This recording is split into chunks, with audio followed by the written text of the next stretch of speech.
Okay, so I'll give you guys a quick rundown on how to terminate a Cat6 cable.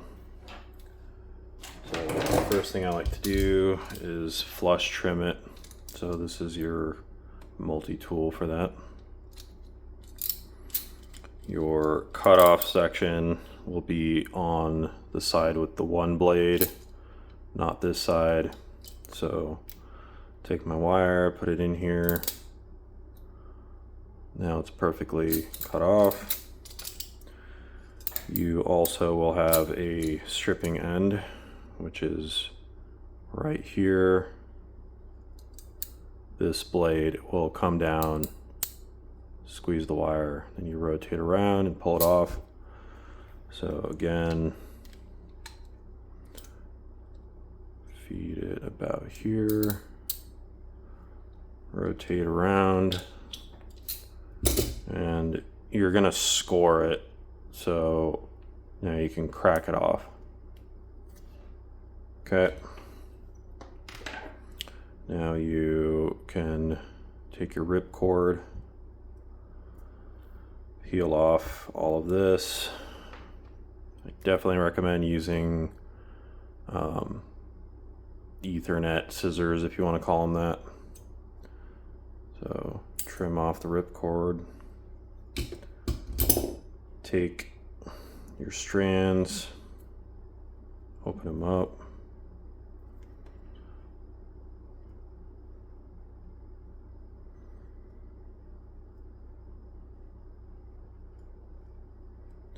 Like so.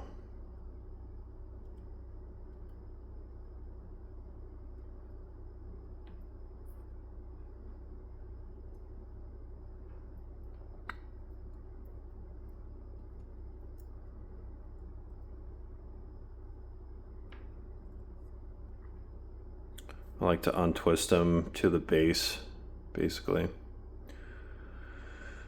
And the other useful feature for the scissors is this little cutout right here.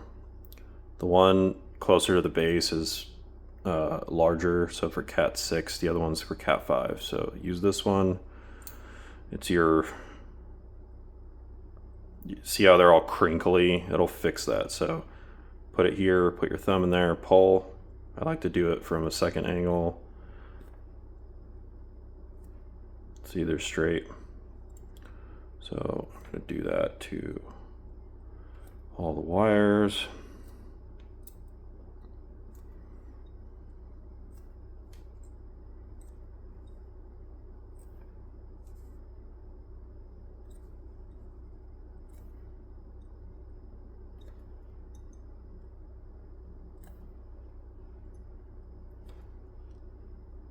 Okay. Now we're going to start with a male end. So I always do mode B for everything. So we're going to do striped orange. So the pin should always face you like this. So we're going to start striped orange, fold it over, solid orange,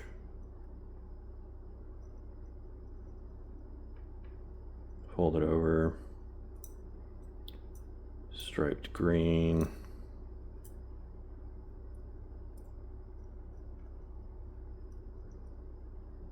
fold it over.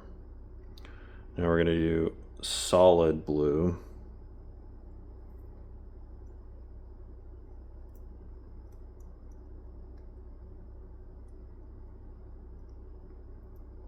stripe blue,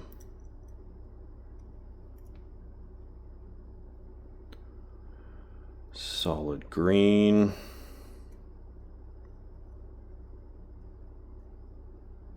stripe brown,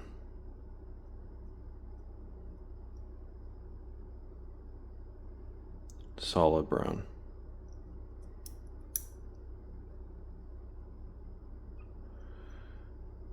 And you can have some thin needle nose pliers for this too, which definitely help.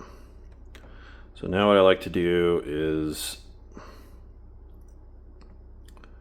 Make sure these are as even as possible. And then I like to actually like shift it back and forth a couple times to kind of straighten it out. Make sure that it's centered. And you want to make sure that this pin is over the sleeve of the wire. So to do that, when you're at the end, hold this and then slightly push it, okay? Now what I do is I take the bundle here, twist it, and then through the 8-pin connector, not through this side, this is the cutoff piece. You want to make sure the teeth kind of align with the crimper teeth. So, I mean, you can't put it in backwards, so feed it through.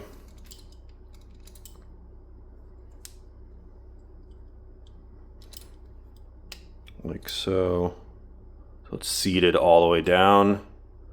The wires are coming out. Now we're going to crimp, squeeze,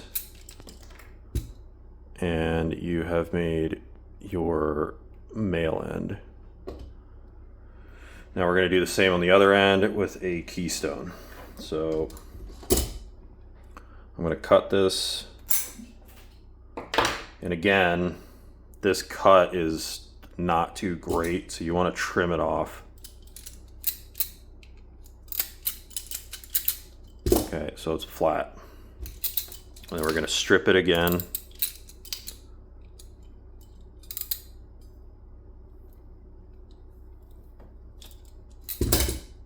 Okay. We want to cut the ripcord out. And then we're going to open this side up.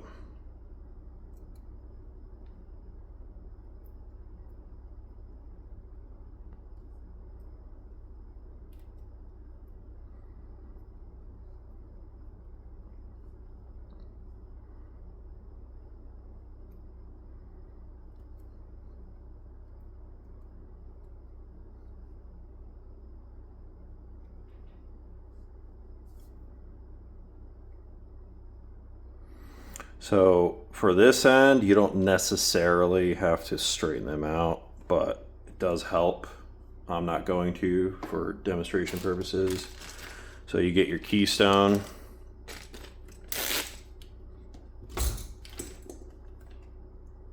And again, we're going to do mode B. Luckily, the keystones are labeled, so we're going to follow the bottom color code.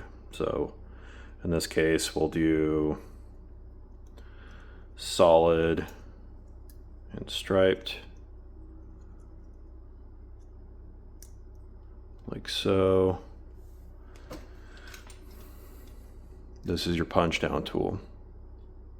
So you can have it on high impact or low. High usually gets the job done in one hit. So pick this one. Okay, it'll push it down and trim the wire off. Same with that one. We'll do green next.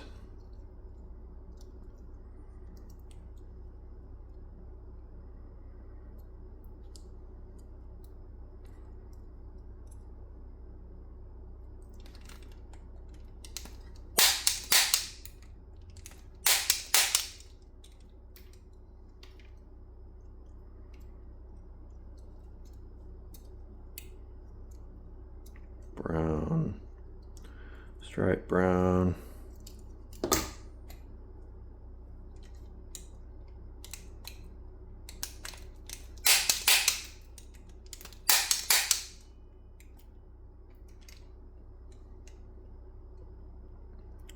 Solid blue, stripe blue.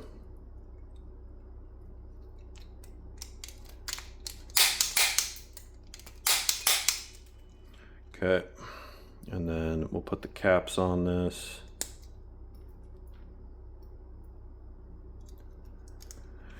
And this would be your female keystone to male RJ45.